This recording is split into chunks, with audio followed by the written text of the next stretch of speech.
뉴스 리액터 신인규 변호사님 네, 안녕하세요. 안녕하세요. 신인규입니다. 네, 자 얼른 첫 번째 뉴스 들어가 보죠. 네, 이해운 청문회 파행. 네, 시작도 못한 채 이제 지금 교착 상태죠? 네, 오늘 국회 재정경제기획위원회가 이해운 장관 후보자 청문회를 열기로 했는데요. 이 후보자가 자료 제출을 충실히 하지 않았다라는 이유를 내세우면서 국민의힘 측에서 이 청문회 절대 불가 방침을 고수하면서 이 파행이 이어졌습니다. 국민의힘 소속 이미자 위원장이 여야 간사 간 협의가 이루어지지 않아서 이 청문회 안건이 상정될 수 없다 이렇게 밝히자 청문회장은 곧장 고성과 설전으로 뒤덮였는데요. 국민의힘 박수영 의원 같은 경우는 이 자료 제출이 청문회 개최의 전제 사항이었는데 제출된 자료의 양이 전체의 15%에 불과하다 이런 지적을 하자 민주당의 김영환 의원은 자료라는 것을 한 번이라도 만족하고 인사청문회를 하신 적 있느냐 이렇게 반격을 하기도 했습니다. 어쨌든 현재 이해운 후보자 같은 경우는 내란 옹호 발언부터 해서 보좌진 갑질 의혹 또 부모 찬스 의혹 등등 갖가지 의혹들에 대해서 검증을 기다리고 있는 상황인데요. 이해운 후보자도 관련해서 입장을 냈는데 갖고 있거나 확보할 수 있는 자료는 모두 제출했다. 이 소상히 소명할 수 있는 기회를 갖기를 기다리고 있다. 이렇게 발언을 했습니다. 현재 여야 간사 간의 협의가 진행되고 있는 것으로 알려지는데 조금 전 4시쯤에 국민의힘 박성훈 대변인 브리핑을 보면은 오늘 이제 청문회가 열릴 가능성은 없다. 추후에 자료가 들어온다면 최소 이틀은 확보되어야 한다. 이렇게 언급을 했습니다. 네, 이제 국민의힘이 청문회 자체를 지금 거부하고 있는 건 어떤 전략으로 평가하십니까? 우선은 지금 대통령께서 장관 후보자 지명을 하셨고 그 이후에 공은 국회로 넘어와서 인사청문회를 통해서 이제 국민의 검증 네. 시간이거든요. 근데 여기에 대해서 지금 상임위원장을 맡고 있는 이미자 국민의힘 의원이 자료 제출이 미비하다 내지는 여야 간의 협의가 안 돼서 할 수 없다라는 것은 전 상임위원장 자격이 없다고 봅니다. 왜냐하면 협의라는 것이 완전한 합의를 말하는 개념이 아니거든요. 그래서 거기 거부할 명분이 없는 것이고 자료 제출에 대한 부분도 자료 제출이 미비하면 그 미비한 부분까지도 청문회를 통해서 따질 수 있는 건데 이걸 하지 않겠다라고 하니까 저는 어떤 다른 저희가 있는 거 아니냐 이런 의심이 들 수밖에 없고 그 다른 저희라고 하면은 지금 이해운 후보자에 대한 여론이 좋지 않은 건 사실입니다. 예. 그렇기 때문에 조금 더 이해운 정국을 더 연장하고 싶은 거 아니냐. 아하. 이를 통해서 좀 반사이익을 보려고 하는 의도 아니냐라는 생각이 들어서 저는 뭐 어떤 의도가 됐든지 간에 국회가 마땅히 본인들이 해야 할 일을 하지 않고 저런 식으로 법 위에서 군림하는 태도는 전 전혀 저거는 그 국민들의 어떻게 보면 용인할 수 있는 그런 범위를 좀 넘어선 거 아니냐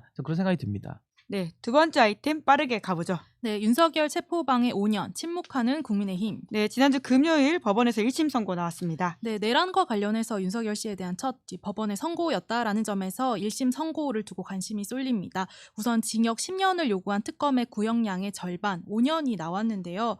이 백대현 부장판사가 하나의 감형 사유로 형사처벌을 받은 전력이 없는 초범이라는 점을 들었던 것을 두고 일부 논란이 제기되고 있긴 합니다. 다만 이 12.3 비상계엄에 대한 불법성을 처음 인정을 했고 또 공수처의 내란 수사권이라든지 또 서부지방법원을 둘러싼 관할 영장 적법성 논란 등에 있어서도 이 피고인 측의 주장을 법원이 하나도 받아들이지 않았습니다. 한편 이제 이번 이 선고와 관련해서 지난해 1월 6일 당시 국민의힘 의원 45명이 한남동 관저 앞에서 이 체포 반대 시위를 벌인 상황이 다시금 거론이 되고 있습니다. 이 당시에 장동혁 대표 그리고 송원석 원내대표 등 현 국민의힘 지도부 대부분이 이제 참석을 했고요. 2차 체포영장 집행 때도 이 30명 넘게 영장 집행은 불법이다라고 하면서 한남동 앞으로 간 바가 있습니다. 국민의힘은 관련해서 별다른 입장을 내놓고 있지 않은 상황인데요. 조금 전 들어온 소식에 따르면은 윤석열 씨 측이 오늘 오후 4시에 체포방해 사건에 대한 항소장을 제출했습니다. 유정화 변호사는 이 피고인의 방어권 보장 의무를 훼손하는 일련의 절차적 문제를 보였다라고 밝혔습니다. 네, 김영민 님이 신인규 변호사님 바른 말씀 고맙습니다. 이렇게 하고 계시는데요. 이번 선고 형량에 대한 좀 비판들이 있는데 어떻게 보십니까? 우선은 이번에 그 백대현 재판장의 재판을 전반적으로 봤을 때는 그래도 좀 과정의 공정함은 충분히 충족을 시켰다라는 평가를 할 수 있을 것 같고 그동안에 윤석열 씨 측에서 제기했던 여러 가지 절차 위반에 관한 부분도 말이 되지 않는 주장이었기 때문에 거기에 대해서도 법률적으로 다 그 절차를 반박하는 이제 그런 판결이 나와서 이런 부분은 상당히 좀 긍정적으로 볼 수는 있겠지만 결국에는 양형을 산정함에 있어서 10년 구형에 징역이 5년이 나온 거거든요. 예. 거기에 대해서 양형으로 감형을 해준 배경을 보면 뭐 초범이다, 뭐 이런 식의 뭐 전과가 없다 이런 얘기를 하는데 사실 이게 동종 범행에서의 전과를 말하기 때문에 대한민국이 단임제하에서 대통령이 내란을 2번 일으킬 수는 없거든요. 그렇기 때문에 이런 재범에 해당하지 않으니까 감형을 해주겠다라는 논리는 상당히 저는 법원의 헌법 수호에 대한 의지가 너무 약하다라는 평가를 할 수밖에 없기 때문에 저는 매우 좀 아쉬운 판단이다. 그런 생각이 듭니다. 네, 그리고 이제 국민의힘에서 따로 입장이 없다라고 하는 부분은 어떻게 봐야 될까요? 글쎄요, 뭐 국민의힘 입장에서는 1심 판결이 나와도 또 뭐 대법원까지 가봐야 알지 않겠냐 이런 좀 너무 평소에 쓰던 그런 투박한 반박이 나올 걸로 다 예상이 되는 건데 아마 국민의힘 입장이 그렇다고 하더라도 결국에는 국민의 입장에서 봤을 때 법원의 1심 판단이 나왔고 심지어 윤석열 씨 사건은 재판을 볼 필요도 없는 것이 현행범이나 마찬가지입니다. 우리가 현행범에 대해서도 법원이 보장한 방어권이라든지 3심 제도를 헌법상 보장을 하는 것이지 정치적인 차원에서 내란을 일으킨 현행범을 국민이 갖다가 막았는데 여기에 대해서 뭐 1심 지나면 2심 봐야 되고 2심 지나면 3심을 봐야 된다는 것은 마치 국민의힘의 책임을 인정하지 않기 위한 하나의 변명에 불과하다. 전 그렇게 봅니다. 네, 그럼 다음 뉴스 넘어가 보죠. 네, 북침투 무인기 용의자 윤 대통령실 출신. 네, 윤석열 정부 당시 대통령실에서 근무했던 사람이 그런 짓을 했다는 거죠? 네, 앞서 이재명 대통령이 1월 11일에 북한 무인기 침투와 관련해서 신속하고 엄정한 수사를 지시를 했었는데요. 군경 합동조사 TF가 꾸려져서 이 수사가 진행이 됐었는데 이 2명의 용의자가 좁혀졌습니다. 그런데 이 둘 모두 윤석열 정부 당시 대통령실에서 근무했던 사실이 파악된 건데요. 이 무인기를 제작한 혐의를 받는 30대 남성 A씨는 과거 이 대통령실 대변인실에서 계약직 뉴스 모니터링 요원으로 일했던 것으로 알려졌고요. 또 다른 용의자 B씨는 1월 16일 채널 A와 인터뷰를 통해서 자신이 한국의 무인기를 3차례 북한으로 날렸다 이렇게 주장을 했습니다. 이 둘은 게다가 이 서울의 한 대학 선후배 사이라고 하고 또 2020년에 보수 성향의 청년 단체를 만들어서 함께 활동한 것으로도 전해지는데 이 TF는 이들이 공모했을 가능성을 열어두고 범행 동기와 목적 등을 조사하고 있습니다. 네, 극우와 관련된 이야기는 참 하면 끝이 없다라는 생각이 드는데요. 또 하필이면 오늘이 서부지법 폭동이 발생한 지 1년이 되는 날이거든요. 네, 바로 1년 전 오늘 윤석열 씨의 지지자들이 구속영장을 발부한 서부지방법원에 난입하는 등의 폭동을 벌인 날이었습니다. 이 초유의 사법부 테러라는 평가가 나왔고요. 관련해서는 연루자들에 대한 엄정한 처벌이 요구되는 상황인데요. 지난달 이 서부지법이 낸 이 119 폭동 사건 백서에 따르면 지난해 9월 24일 기준으로 137명 기소됐고 1심 선고를 받은 피고인은 총 94명, 그중 징역형이 69명이고 집행유예는 23명, 벌금형은 2명으로 나타났습니다. 그중 가장 높은 형량이 징역 5년인데 이 라이터로 방화를 시도한 혐의로 재판에 넘겨진 사례였습니다. 이 밖에 정광훈 목사가 이 폭력행위를 부추긴 혐의로 지난 13일 구속이 됐고요. 이 서부지법 사태의 배후는 여전히 처벌받지 못한 상황인데요. 일부 이제 피고인들의 변호를 맡은 변호사들이 폭동 가담자들을 향해서 국민 저항권이라던가 민주주의 수호 위한 우려의 표현 이런 식으로 변호를 해온 가운데 지난 1년 사이에 극우 세력의 어떤 결집이 더욱 가시화되었다 이런 평가들도 나오고 있습니다. 네, 잊지 말자 119 서부지법 폭동 사실 테러라고 볼 수 있는 것들인데요. 그에 앞서서 그래도 북한에 무인기를 보내는 민간인 심지어는 대통령실 근무를 했던 이들에 대해서는 또 우리가 어떻게 봐야 됩니까? 그러니까 이게 사실은 지금 윤석열 씨의 외환죄 관련된 일반 이적죄 사건도 이제 재판이 시작이 됐는데 이게 뭐 정권 차원에서 그 북한의 도발을 의도했다. 그걸 통해서 내란을 할 사유를 삼았다라는 것도 참 경악스럽습니다만은 이 민간에서도 무인기를 날려가지고 북한을 자극하는 상당히 위험천만한 일들을 지금 벌인 건데 더 충격적인 것은 이 용의자가 지금 윤석열 씨가 대통령실에 채용했던 지금 그 사람으로 또 밝혀지고 있다 보니까 정말 만약에 윤석열 정부가 계속됐더라면 그러니까 지금도 윤석열 정권이라면은 얼마나 위험한 일들이 대한민국에 발생했을까라는 우려와 다행이 공존하는 상황이라서 정말 좀 충격적으로 저 뉴스를 좀 봤던 것 같습니다.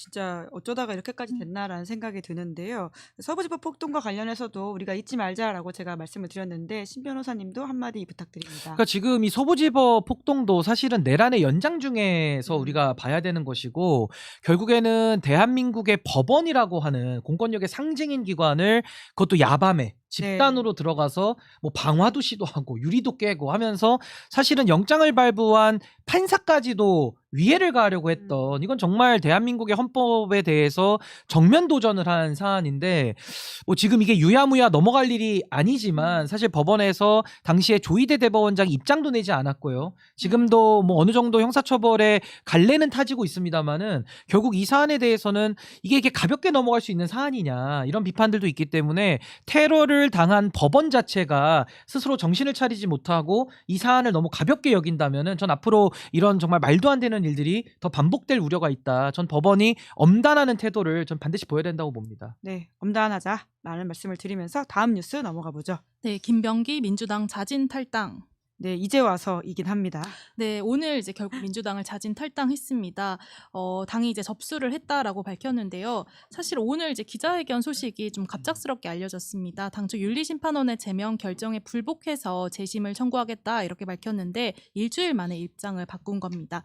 원래 이제 의원직 제명을 위해서는 이 소속 국회의원의 절반 2분의 1의 동의가 필요한 상황인데 김병기 의원은 차라리 최고위원회에서 징계를 좀 종결해달라. 굳이 의원총회 추임까지 거치면서 이 선배 동료 후배 의원들에게 마음의 부담을 지우고 싶지 않다 이렇게 얘기를 했는데 조금 전 조승래 사무총장이 정당법상 수용할 수 없어서 자진 탈당식으로 나가게 됐다 이렇게 부가 설명을 붙이기도 했습니다. 현재 김병기 의원은 이 공천원금 수수 의혹 등 자신을 향한 의혹에 대해서는 의혹을 온전히 씻어내겠다라고 하면서 그 후에 다시 돌아오겠다 이런 입장을 시사하기도 했습니다. 네, 또 민주당 소식 하나 더 있죠? 네, 오늘 또 민주당 소식 하나 더 있는 게요. 이 지도부가 권리당원과 대의원 이 표반영 비율을 1대1로 맞추는 1인 1표제 추진을 두고 공개 충돌을 했습니다. 이 전당대회 8월에 있을 전당대회에서 이 룰을 적용할지를 두고 현재 논란이 벌어지고 있는데 사실상 권리당원의 표심이 굳건한 정청래 대표의 연임용이 아니냐 이런 지적들이 계속 나오고 있습니다. 이런 가운데 어제 박수현 수석 대변인이 1인 1표와 관련한 당내 반발에 대해서 이 해당 행위다 이렇게 언급을 하면서 논란의 불씨를 지폈는데요. 오늘 이제 강득구 최고위원이 최고위원회가 끝나고 난 뒤에 기자들을 만나서 선출직 최고위원의 발언을 해당 행위라고 말을 하는 것이 말이 되느냐, 공개적으로 사과를 해야 된다 이렇게 밝혔습니다. 한편 이제 오늘 당무위에서 해당 당원 개정안이 이제 의결이 됐는데 관련해서 정청래 대표는 1인 1표제를 둘러싼 논란에 대해서 개인의 이익이 아니다, 민주당 전체의 이익이다 이렇게 반박을 했습니다. 네, 먼저 김병기 의원 건부터 살펴보죠. 오늘 왜 갑자기 이런 행동을 했다고 보십니까? 글쎄요, 뭐 김병기 의원 같은 경우는 이제 본인에게 제기되고 있는 의혹의 수가 상당히 많고 여기에 대한 소명도 되지 않고 또 범죄적으로도 상당히 중하다라는 평가를 받고 있기 때문에 그동안에는 굉장히 본인의 거취를 놓고 좀 뜸을 들이다가 오히려 더 많은 비판을 자초한 것도 사실입니다. 예. 그래서 저는 이재명 정부가 들어와서 사실은 이 반정치라고 하는 내란을 정리하고 있지 않습니까? 그럼 결국 내란을 정리하면 새 시대를 열기 위해서 정치 복원의 길로 반드시 나아가야 될 텐데 정치 복원의 길의 입구가 전 정치적 책임을 다하는 거라고 보거든요. 근데 그 정치적 책임을 다하지 않고 있었던 그 김병기 의원의 태도는 저는 비판받아야 마땅하다라는 생각이 들고 김병기 의원의 주장 중에 일부를 들여다보면 강선우 의원 또 그 앞서서는 장경태 의원 여러 예. 사례들이 있었는데 왜 굳이 본인의 사건에 대해서만 이렇게 가혹하냐라는 식의 형평에 대한 문제 제기도 했다라고 좀 보여지거든요. 전 그런 차원에서는 민주당이 조금 더 국민의 눈높이에 맞는 그런 처신을 좀 하는 것이 바람직하지 않을까 그런 생각이 듭니다. 네, 그리고 지금 1인 1표를 두고 계속 민주당 내에서 여러 가지 이야기가 나오고 있는데요. 이건 어떻게 보세요? 우선은 지금 정청래 대표가 상당히 강하게 밀고 있는 걸로 보여집니다. 왜냐하면 중앙위에서 부결이 났음에도 불구하고 또다시 지금 재차 시도를 하고 있고 또 박수현 수석 대변인도 이견에 대해서 해당 행위다라고 이야기하는 것은 상당히 도를 넘은 발언이거든요. 그런 차원에서는 사실 이 1인 1표제라는 것이 저도 개인적으로 취지에는 굉장히 공감하고 동의는 하지만은 결국에는 안전장치에 대한 확보 없이 결국에는 이 문을 열었을 때 즉 국민의힘 같은 경우는 통일교나 신천지와 관련돼서 수사도 받고 있잖아요. 예. 그러니까 이런 부분에 대해서 충분히 수기하고 당원들이 이만하면 됐다라는 저는 동의를 얻어내는 과정이 생략된 것이 너무 아쉽고 또 하나는 아젠다 우선순위에 있어서도 정치개혁이라는 것이 굉장히 중요한데 지금 이 사안은 1인 1표라는 것이 결국에는 다음 전당대회 여기에서 이제 당권의 향배가 어떻게 가느냐에 상당히 중요한 영향을 미치거든요. 그렇죠. 그렇다고 한다면 정청래 대표가 연임을 한다면 본인의 이해 충돌까지도 이게 지금 해당이 됩니다. 이런 사항을 저는 가장 우선적으로 지금 해서 논의할 것이냐. 저는 차라리 민주당에서 정치의 기득권을 혁파하는 그런 정치개혁안들이 많거든요. 제가 정바세에서도 10가지 정치개혁 안들을 발표도 하고 했었는데 좀 그런 안들에 대해서 더 우선순위를 두고 했더라면 이런 당내 논란은 없지 않았을까라는 좀 아쉬움이 많이 드는 대목입니다. 네, 신인기 변호사의 날카로운 시선으로 바라보는 이번 주 정치 사진 한 장 원샷 원킬로 바로 들어가겠습니다. 네, 먼저 설명을 좀 해드리자면요. 국민의힘 장동혁 대표가 이 통일교 특검과 여당의 이 공천 헌금 의혹 특검을 요구하면서 지금 닷새째 단식을 이어가고 있습니다. 이 사진은 이제 어제 취재진 카메라에 담긴 사진인데 이 당원과 지지자들이 이제 보낸 장미를 앞에 두고 이제 괴로워하는 모습입니다. 장 대표가 이어서 페이스북에 이런 글을 남기기도 했는데 단식 4일차 어제부터 장미 한 송이가 내 곁을 지키고 있다. 나도 그도 물에 의지하고 있다. 내가 먼저 쓰러지면 안 된다. 이렇게 썼습니다. 오늘 이제 아침에 열린 최고위원회의에도 참석을 했는데 점차 한계가 오고 있다. 하지만 여기서 멈춘다면 대한민국에는 미래가 없다. 이렇게 발언을 하기도 했습니다. 사실 지금 또 국민의힘의 또 하나 이슈가 맞물려서 있는 게 바로 한동훈 전 대표가 어제 또 쇼츠 영상을 올려서 이 상황이 여기까지 온 것에 대해서 송구한 마음이다. 이렇게 언급을 했습니다. 이 당원 게시판 사건에 대해서 명시적으로 입장을 밝히진 않았지만 해당 의혹이 불거진 뒤에 공식적인 첫 사과가 나온 건데요. 다만 이 징계는 조작이자 정치 보복이다. 이런 입장은 유지를 했고요. 국민의힘 반응이 또 갈리는 부분이 돋보이는데 장 대표가 뽑은 지명직 최고위원인 조광환 최고위원은 이 한 전 대표에 대해서 악어의 눈물이다 이렇게 비판을 한 가운데 배현진 의원 같은 경우는 이 한 전 대표가 올린 영상을 다시 올리면서 국민만 바라보고 가면 된다라면서 좀 지지를 하는 듯한 메시지를 올리기도 했습니다. 네, 장동혁 대표가 장미를 들고 나와서 감정이입을 하며 단식을 이어가고 있는데요. 어떻게 보셨습니까? 저는 뭐 장동혁 대표나 한동훈 전 대표 이야기를 우리 김영하 기자님 해주셨는데 그냥 장한쇼라고 생각해요. 장동혁, 한동훈의 쇼. 두 사람이 함께 그렇게 장한쇼. 정치적인 퍼포먼스를 하고 있다. 예. 예. 왜 그러냐면 아니 장동혁 대표는 지금 이 특검에 대해서 민주당이 하자고 하고 있는데 또 단식을 해요. 그러니까 과거에 박수영 의원이 헌법재판관을 임명하는 게 맞는데 임명하지 말라고 단식하거든요. 그러니까 왜 이런 식의 좀 해괴한 단식을 해서 스스로 명분이 없으니까 희화되고 조롱되는 거거든요. 그러니까 왜 이런 조롱을 자초하는지 참 이해하기가 힘들고 또 하나는 저 장미꽃 하나 생수병에 꽂아놓고 뭐 누가 먼저 쓰러지나 지금 경쟁하고 있는데 저게 감성 정치 아닙니까? 장미꽃 하나로? 뭐 사랑 고백합니까 지금? 그러니까 이게 전형적인 저는 과유불급이라는 말씀을 꼭 드리고 싶어요. 지나치면 미치지 못한가 보다 못한 거거든요. 예. 그래서 저는 과유불급의 전형이다라는 생각이 들어서 장동혁 대표가 아마 출구 전략을 매우 고민하고 있을 텐데 제가 감히 한번 돗자리를 깔아보자면 출구가 없잖아요. 예. 그래서 119가 아마 오면서 끝나게 될 것 같긴 한데 예. 아마 단식 개주 릴레이 단식을 하지 않을까. 지금 이미 김재현 최고위원 같은 경우에는 동조 단식을 하겠다 이렇게 그러니까요. 했던데요. 그렇게 해서 릴레이로 바톤 터치하면서 단식으로 한번 승부를 보겠다. 근데 이게 명분이 없이는 릴레이 단식을 하든 마라톤을 하든 아무 의미가 없는 거예요. 그래서 저는 조금 더 본질에 천착하는 고민을 더 해야 되지 않을까 싶습니다. 네, 그리고 한동훈 전 대표가 주말에 올린 영상은 어떻게 보셨습니까?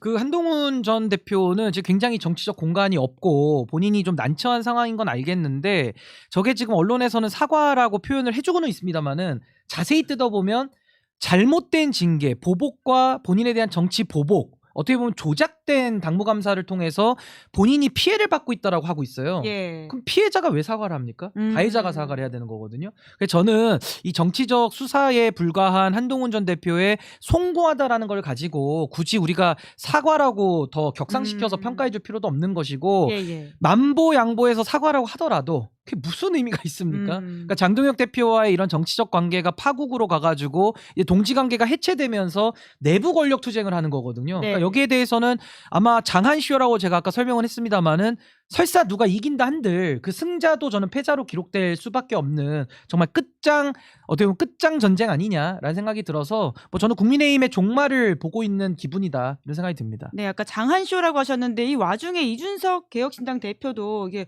해외에 출장을 나가 있는 상황인데 그 당겨가지고는 21일에 와서 장동혁 대표 단식장 찾겠다 이렇게 했거든요. 그건 그러니까 이제 어떻게 보세요? 장한쇼의 주인공이 장동혁, 한동훈으로 좁혀지다 보니까 또 이제 이준석 대표가 조급한 건데 아, 근데 이준석 대표는 더 어처구니가 없는 게 국민의힘의 당원도 아니에요. 네, 개혁신당, 그러니까 집 네. 주소가 달라요. 예. 215면 217호인데 그렇죠. 자꾸 이렇게 옆집에 대해서 관심을 갖고 자꾸 이렇게 본인의 숟가락을 얹으려고 하는 것이 저는 별로 좋아 보이진 않고 예. 본인의 정치를 잘할 생각을 음. 좀 해야 된다. 저 그런 생각이 듭니다. 동조 단식을 할 거라고 보세요. 아까 동조 단식이 국민의힘 안에서 있을 거라고 보셨는데요. 저는- 애초에 단식 이야기를 먼저 꺼냈던 게 이준석 대표였던 기억도 있습니다. 근데 이제 둘이서 공동 단식을 하진 않을 것 같고요. 예. 왜냐하면 스포트라이트를 장동혁 대표도 혼자 받고 싶을 거기 아. 때문에 아마 아까 제가 말씀드린 대로 릴레이 계주 형태로는 한번 가능하지 않을까. 이준석 대표도 뭐 그렇죠. 하면 하는 건데 아무리 이어 달려도 예. 민심이 따라오진 않는다. 음. 전 그 부분은 명확하게 하고 싶습니다. 네, 그럼 오늘은 여기까지 하겠습니다. 두 분 수고 많으셨습니다. 고맙습니다. 예, 감사합니다. 감사합니다. 네.